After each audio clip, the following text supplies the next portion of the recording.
Hello, bonjour à tous, j'espère que vous allez tous très bien. On se retrouve pour ce nouvel épisode de Reborn Podcast, en français cette fois-ci.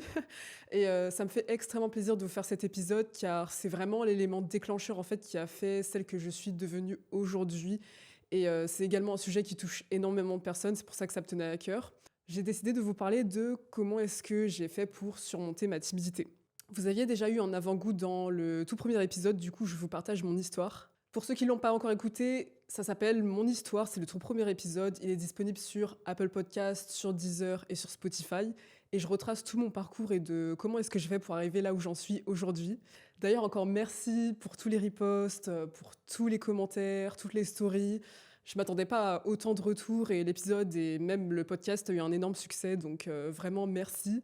Et pour ceux qui ne me connaissent pas, donc il faut savoir que celle que vous voyez aujourd'hui en face de vous, donc la Eva que vous voyez en face de vous, en fait, c'est l'opposé de celle que j'étais il y a encore quelques années. Donc moi, j'étais en fait une fille extrêmement timide, très mal dans ma peau et très complexée déjà par rapport à mon métissage et ma dysphasie. La dysphasie, du coup, qui est un trouble en fait de la parole où on n'arrive pas à trouver ses mots et à s'exprimer, c'est très handicapant. Et accordé à ça, en plus, j'avais très peu confiance en moi, donc mes complexes n'arrangeaient absolument pas les choses. Et cette timidité, elle est apparue, je pense, à l'âge de 6 ans. Je me souviens, c'était un été, en fait, avant de rentrer en primaire, donc au CP. Je déménageais en plus de changer d'école, donc en fait, je changeais complètement d'environnement. Et donc, qui dit changer d'environnement dit forcément devoir avoir de nouvelles habitudes, dit nouvelle maîtresse, dit devoir se faire de nouveaux amis. Et en fait, j'étais complètement perdue et vraiment perturbée. Il faut savoir que vivre en fait ce genre de changement à cet âge, c'est assez violent psychologiquement. Et donc moi, je l'ai vraiment vécu en me renfermant sur moi, en moyen de protection en fait, tellement j'avais peur. Sauf que en fait, au fur et à mesure, ce moyen de protection, bah, c'est devenu une part de ma personnalité.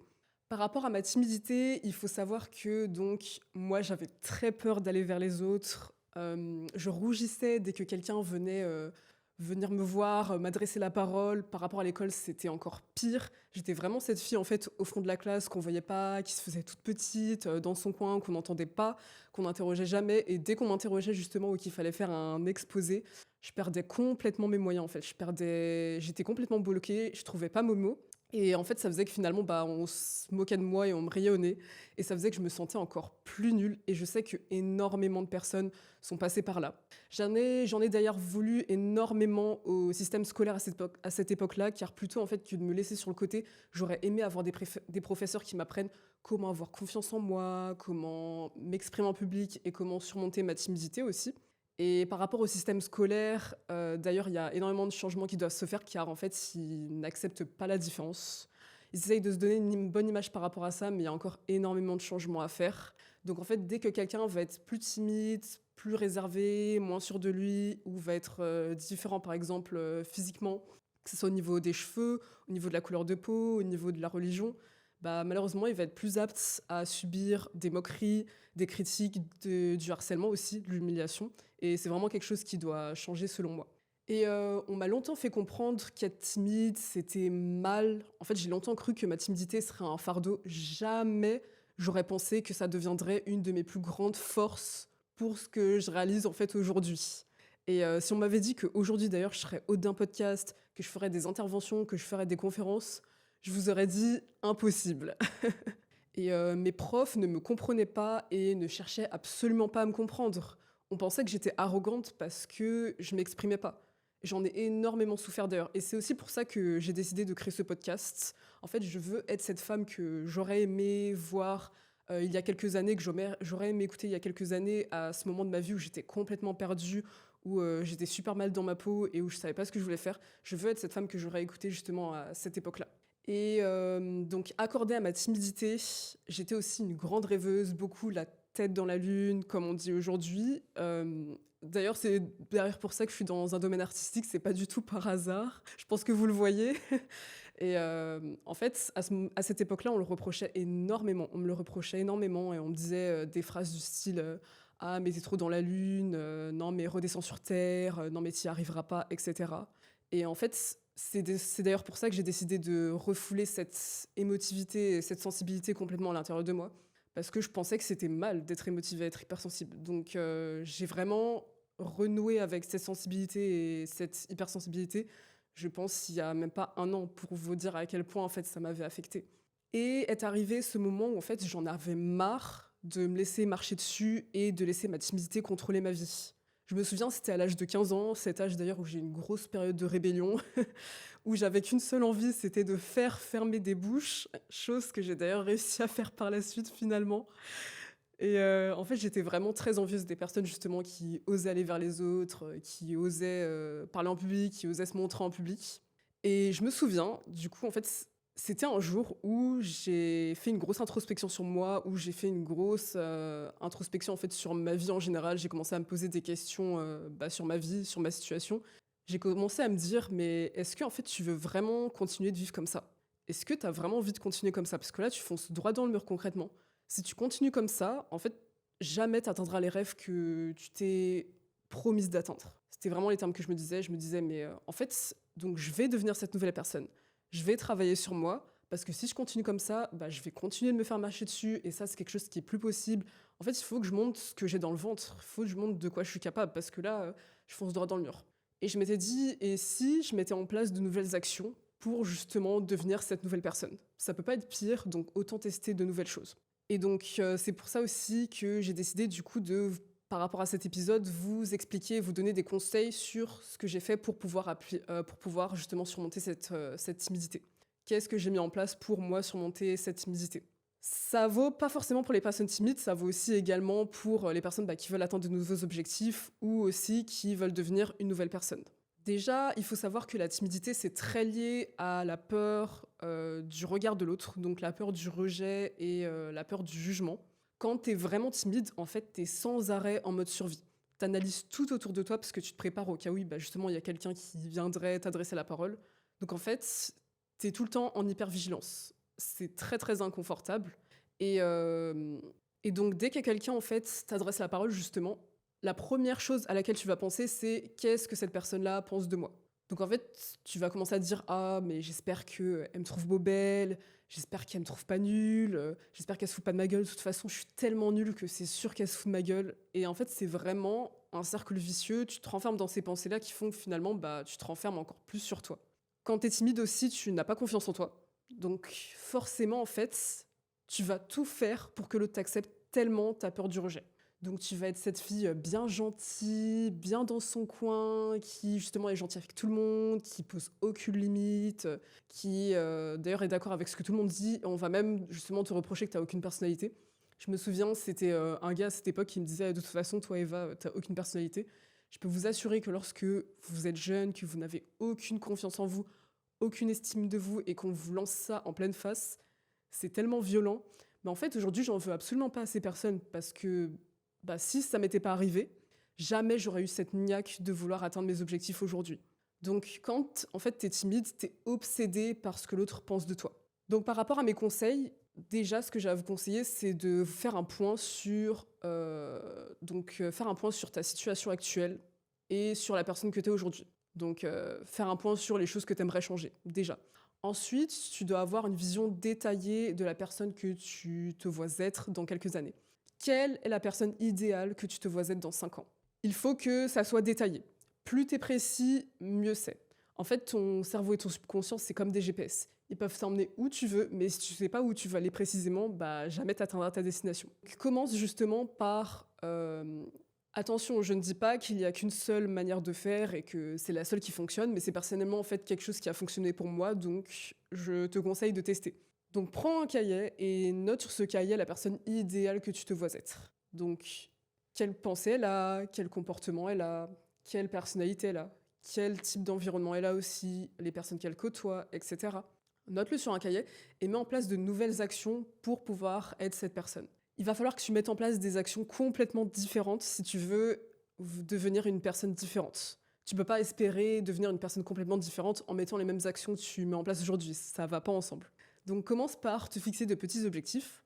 J'en parle dans mon premier épisode, mais moi ce que j'avais fait, c'est que je m'étais fixé en fait de parler à 3 inconnus par jour pour leur poser des questions simples du type est-ce que vous savez où se trouve telle ou telle boutique ou est-ce que vous savez où se trouve telle ou telle station de bus? Des choses super simples.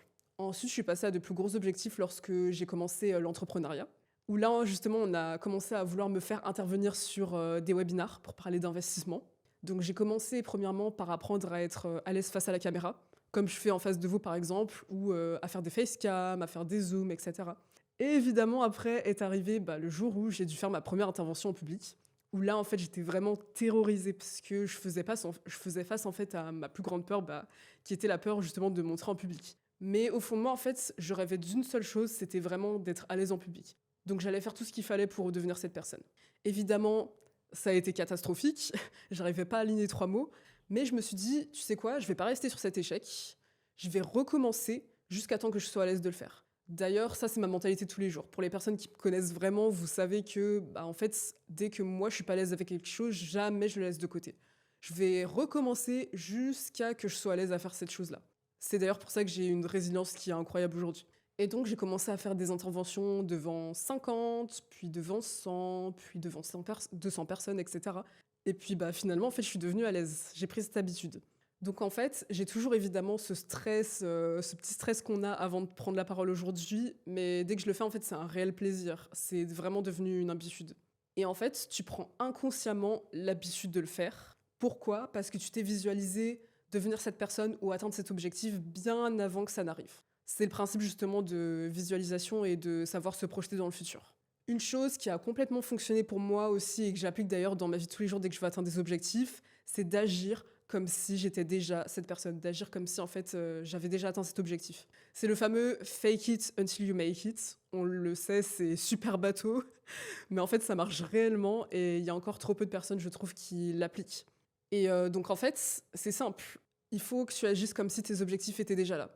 Donc ce que j'ai fait, c'est que je me suis dit: «Tu sais quoi? On va laisser la Eva timide de côté pour aujourd'hui et tu vas faire comme si tu étais super à l'aise». Alors je vous préviens, c'est quelque chose de super inconfortable à faire, vraiment. Parce qu'en fait, ton cerveau et ton corps, ils comprennent pas au début. Donc en fait, tu vas commencer, à te dire, «Attention, zone de danger là, on sort de la zone de confort, reviens à ce que tu faisais avant parce que là, c'est n'importe quoi ce que tu fais».